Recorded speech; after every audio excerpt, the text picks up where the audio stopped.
Welcome back. Of course, this is the Daybreak Africa. And if you're just joining us, today we'll be doing the appreciating artistry and creativity.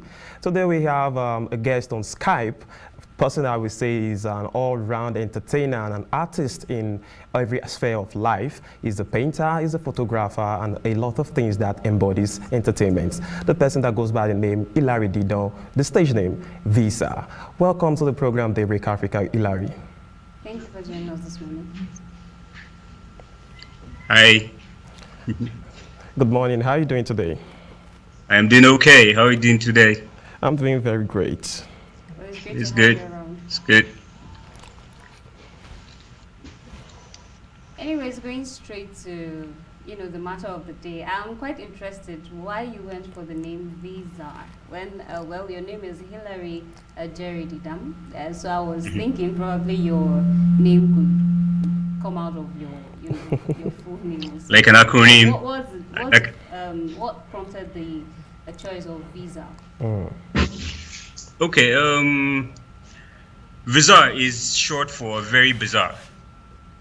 Which in my term would be very unusual, very different, very special. I just realized that as an artist, as a creative, I just find myself doing everything in the arts, from music to dance to art, painting, collage, while I was growing up and all that. So, and my approach to all of this has been very, very different, very exceptional. So, hence the name Very Bizarre. But it's too long it's too much syllables for the tongue to say every time they call me on the stage. Hey, ladies and gentlemen, let's go for Very Bizarre. So I just shortened it to Bizarre.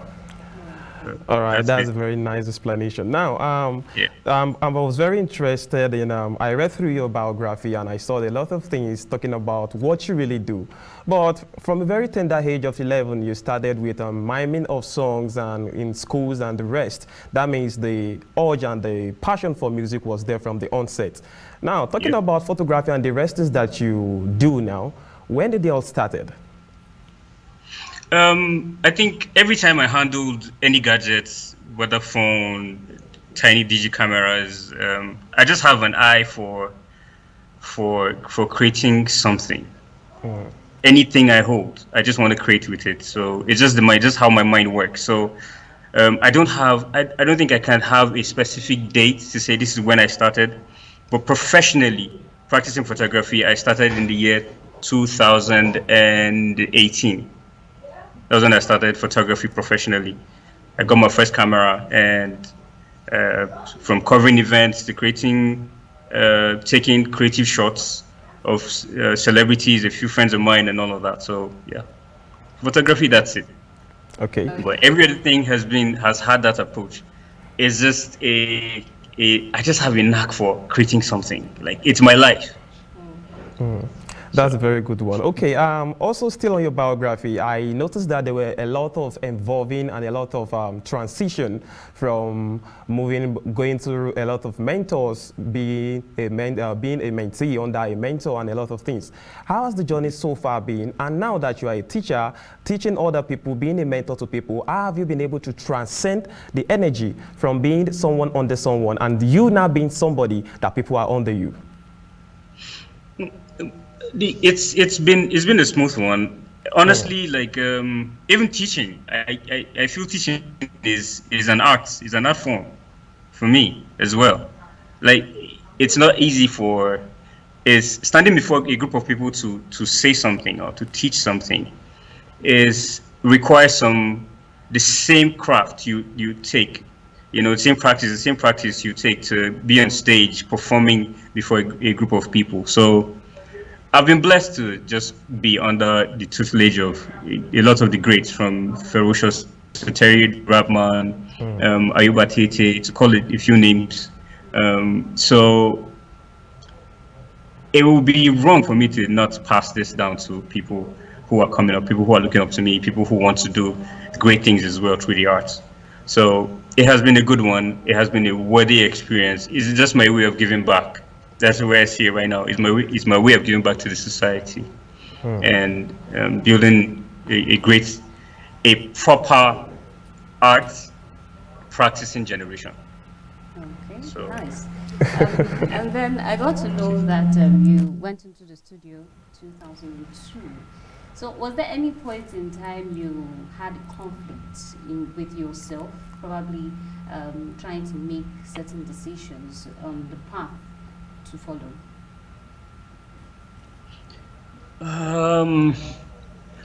I think the only time I had any confusion or any trouble choosing the path to follow was at some point I sat and I just thought, look, okay, you do everything artful. Like, are you going to pick one thing?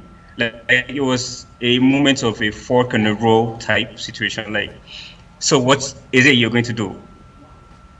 Art, like traditional art, or you're going to do music, or are you going to be a theater performing artist, or whatever? Like, I just knew I couldn't do one and leave the other. So, what would I just chose to look, just do everything concurrently. I got the confidence to do that from some saying. You know, the saying that they say a jack of all trades is a master of none is not a complete phrase. The complete phrase is a jack of all trades is a master of none, but is better than the master of one. Wow, nice. So, yeah, so but the good part is for me is that I'm a master of all of them. Like, I have schooled myself. I have a degree in I have a bachelor's in fine arts, specialized in painting. But every other thing I'm doing, every other art practice, I self-schooled.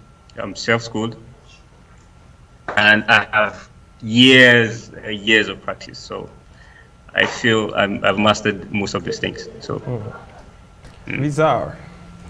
Yes, sir. Something is very, very, yeah, it has been, let me say it has been moving in me, and I want to go back to your roots. And let's say, from what I read, you used to be in the choir, a church boy. Yep. Now, a church boy and hip hop, because I also learned that you are a rapper. Yes, I am. Now, back to the church, how was rap, music, being hip hop, seen when you first stepped to the stage? Okay, you remind me, and later I say, okay, I want to take this trade. I'm a rapper. How was it seen? How was it welcome? Well, it wasn't easy to, hence the name, from the name Vizar, it is clearly stated, I am different. I've always been weird. In the church choir, I always wanted to, make every hymn sound different. Try to put some pop into it, maybe try to put some rap into it, or make it sound, change the percussions or something, and make it sound hip. It never settled well with a lot of people, and I had to just leave the choir. But yes, I went through the church route, which formed my basic, which gave me the soul in all of my art. Like in my music, you always hear some level of consciousness. You won't hear vulgar sounds. You won't hear. There's this level of connectivity, I have with people, and it's a soul that's in the music, and it's from my church background. It's from my church roots. So. So from what you just said now, it shows that the church really played a part in your life, and it's still playing a part in your life. Now, let's bring it to the general word. You do a lot of things, painting, the photography, music production. Now, I'm particularly interested in the music production. How did it started? What really motivated you to go into it? And how has your knowledge of music helped so far in that field? Okay, so I grew up just listening to a lot of popular music, basically hip hop music, from the Tupacs to the Heavy D to DMX, all that generation, MC Hammer before, and instead of just letting it go, like I just embraced it. I truly embraced it. So I started rewriting their songs, to mine. I put my own words, same flow, same everything, same cadence. I just change the lyrics, and that's like from primary school. Secondary school, I met a group of people, and we formed a band. We were dancing and singing at the same time and rapping, and in the university as well. I just had to just tell myself, look, dude, you're good at this. I was battling people on the streets, in school, and I just told myself, dude, why don't you just take this professionally? And it was in that period I met, like I said earlier, I met some people. I met Ayuba Tete, I met Ferocious, I met GZ of Kiddie World Records, which was the reigning record label or music group at that time. So I just embraced everything, and music actually got me into school politics then, because everywhere I went, I was rapping, entertaining people, freestyling about any and everything, talking to people, and my department people were like, dude, just be our director of socials. You know, so I became the director of socials then, courtesy of rap. Can you imagine? And like that, after school, I just delved into it, met a group of people as well. My management in Just then, the Future Entertainment, we started doing music, putting singles out, and awards came in, and etc. etc. That's and here we are now. I'm on KAFTAN TV. Of course you are.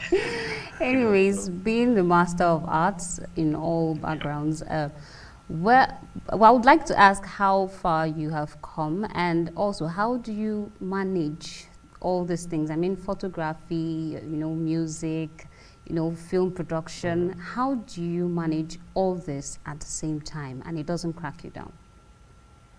Well, it depends on your definition of the same time, but I think time management is something that is key here. Whatever you do, even if you're doing one thing, pursuing one thing, you have to understand time management. And apart from that, you have to work with people. There's no success story that became full with just one being doing the whole of the thing that entails that, So I work with people. I have a group of people that work with me that I trust. Some of my friends, some people who have taught and want to come under me and work with me. So yes, it's time management, and I have a solid team behind me as well. If I have to, let me just use this opportunity to give a couple of shout outs to a few people. My younger brother, Joel Prime, he's been behind me solidly. There's 100 as well. These are my guys. These are my day ones. And the headsmen in Kaduna, they're my G's. These people have helped put me on the map. So yeah, it's basically that. It's not easy. It's not easy because sometimes some of these things clash, But with a solid team, I think you could do well. One could do well. So. All right, I really want to feed my curiosity. You've mentioned a lot of your G's. Who is your guy? Of course, let me use the phrase. Now, let's come back. If we are carefully looking into the northern part of Nigeria, they have produced a lot of good hip-hop artists, talking from the likes of Emma Abaga, Jesse Jex, specifically from J-Town, I would say, from Jos. They are very good people when it comes to that. Now, you've been mentioning a lot of northern part of the country, and I am curious to ask, you've enjoyed a lot of success, huge success in that aspect. How do you think you're going to transcend this success to every part of Nigeria, from the west to the north, from the south, and every part, even down to the east, with your kind of music? Yeah, I think it's in the works at the moment. It's in the works. I've been blessed to travel a little bit around Nigeria, and thank God for the advent of the internet. Everything is digital right now. We've gone digital right now, so the use of the internet just can take you anywhere. It has made the world a global village, like they say. So. With the advent of the internet, I can push my music. I'm pushing my music, going. But for now, I go by this phrase. I'm a tale of two cities, KD and Jos, Kaduna and Jos. These two cities have embraced me majorly. I've swum in Abuja waters a bit. I've been trying to knock out Lagos, and I have a few buddies in Port Harcourt, so we're pushing there as well. So the next move is just to just try and hit, nationwide, just go as big as possible. Okay. But for now, yeah. All the right, Northeast, you've made mention. Sorry to cut you there. You've made mention of a lot of collaboration, and I feel like at the end of the day, most of our discussion has been based on music. Now let's dive into some other parts: photography and painting. Yeah. How has it been so far, and what are your aspirations in that aspect? Is it that you are just facing the music alone, or you're leaving the rest, or you're still going to go back there? What are your own aspirations towards that part? Okay, I don't think, like I said earlier, I don't think it would be fair to myself and God, who gave me the talents, to just delve, to let any of these parts of me die, So I'm carrying everything concurrently. Photography and art. Currently, we're working with a few of my colleagues from school, buddies back in school, to see how we can come up with projects that will carry, in fact, my part of the project is I want to carry photography, art, and music, together in one piece. Have some project that can have viewers or the audience engage and immerse themselves in these works. You're seeing a piece and then you're still listening to audio, something that talks about the piece you're watching. Like you're having a conversation with the art piece. So projects like this are what I'm working on right now. See how I can merge all of these things into one, and without letting any other part to die. So photography has come in, is going to come in a big way. But outside this, over the years, I've been doing creative photography, branding for companies, individuals, politicians. I've covered events as well. I do event photography, which actually helps put food on the table, if you know what I mean. So, because it's the quickest to bring in cash. So, okay. Yeah, yes. Music could take a bit. Honestly, music could take a lot of time, money, and resources generally, whether human or financial, to push yourself forward and to even get a good profit back. But photography and the arts have helped a lot. So, yes, photography is the day-to-day, everyday job. Like I Immediate say, photography job. is your guy. Anyways. Yes. Yeah. Go with you. Yeah. Well, that's basically about it. All right. All right. I was going to ask about some of the challenges you've faced over time, knowing fully well that this areas of art which you're involved in is actually not a very, I'll call it not a very easy one. But how have you been able to succeed knowing that, or facing some of the challenges that have come your way? And obviously you're still trying to get to that focus where you want to, although certainly challenges will definitely come. So tell us how the journey has been so far when it comes to handling the aspect of challenges. Okay. Honestly, it's coming from where we are from, Nigeria, and especially the North. Doing music or practicing art, appreciation for art is very minimal. So that's the first part. There's a lot of orientation that has to go into this our practice, so people can appreciate what we do. Even when you charge people for what you do for services, they will say, "Oh, no, we know what you mean. I mean, we've seen what you can do. We know what you're doing." And this goes as far deep as even in the institutions. You have very few institutions that really have appreciation for art, like teaching people art, and all of that. Like, it goes that deep. My major challenges have been basically how to get people to appreciate the depth of my craft, and putting it forward, get partners, get sponsorship, get proper acknowledgement and all of that. It's an ongoing process, but I am grateful that the North is growing right now. Okay. The North is growing. We're beginning to accept, these art forms, and the need for creatives from the North to want to go to Lagos, places like Lagos, for them to succeed, is dwindling down. All right. People see now that we can still do what we do here, and get appreciation and get acknowledgement and get all the financial or material rewards that we deserve. Yeah. So, but these have just been the major challenges. Getting sponsorship, acknowledgements, and appreciation, proper appreciation for, If I was in Lagos, I feel like the awards alone, the accolades that I would have received for my caliber of my type of stuff, to be immense.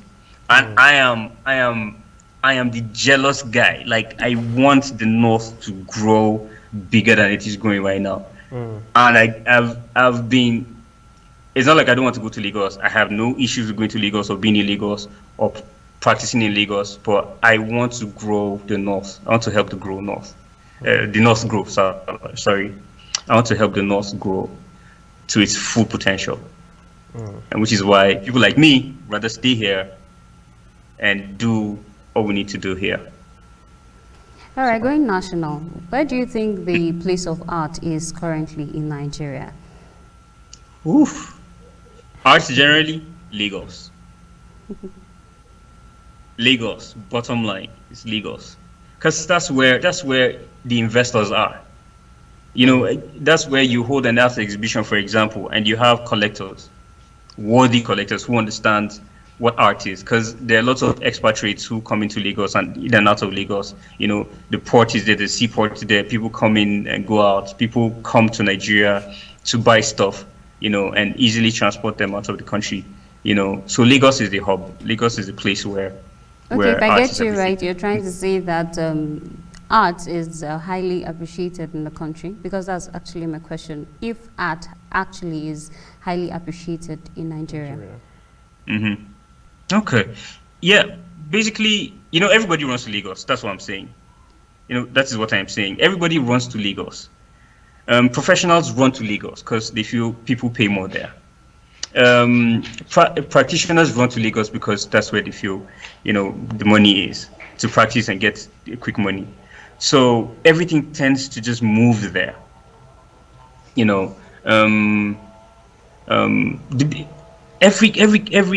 field. Call the biggest names. Where would you find them? It's majorly Lagos. I'm not saying that's where everybody is. But the practice there is like top notch, so it's top notch. But there are other places as well. There's Abuja. I know art practice in Abuja is good. I've been to a few conferences and exhibitions in Abuja. Abuja is not bad as well. I can't speak for Port yet. I haven't been there for any art events, but yeah. I think Lagos now, Abuja, yes. KD is not bad, Kaduna is not bad, Jos is not bad, but these are people. These are just homes. These are places where art grows. Like, if you want to start, this is the foundation for most creatives. You're growing, you want to learn, you have to just hone your skill. But if you want to have a proper, full-blown career, a lot of people tend to want to move to Lagos or Abuja, places where there's a lot of challenge and a lot of money. Yeah. All right, we're out of time, but shortly before we go, just in a minute, what's your advice to the government in order to, make art more appreciated in the country? And what's also your advice to those upcoming artists out there? Okay.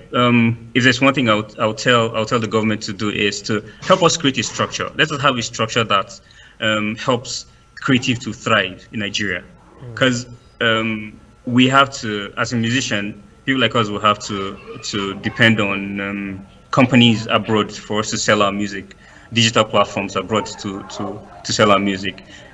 We don't have any royalties structure to give us. Make sure we secure our royalties,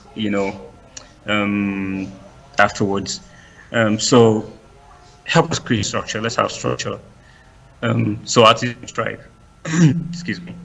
And to those who are coming up, believe in yourself, hone your skill really well. Nobody will give you what you deserve except you go out and get it. Don't relent. Be persistent and be consistent. And I guarantee you have a big win. That's it. Thank you so much for joining us this morning. We hope to have you again next time. Thank you for having me. And I must say, thank you very much for coming on the show. I think you forgot one part. You are supposed to be an inspirational talker, but it's a very good one from you. Thank you for coming on the program. I might just add that to my catalog, All right. Maybe. No problem. Well, thank you to our viewers for always staying tuned on Daybreak Africa, and this is where we'll be handing you over to our legal station. I mean, it's Friday, so go out there and enjoy yourself. But while I sign out right now, I am Angela Daku. Of course, any one bed that is available, get yourself connected to it. I remain Micheal Obagiri. Have a nice day.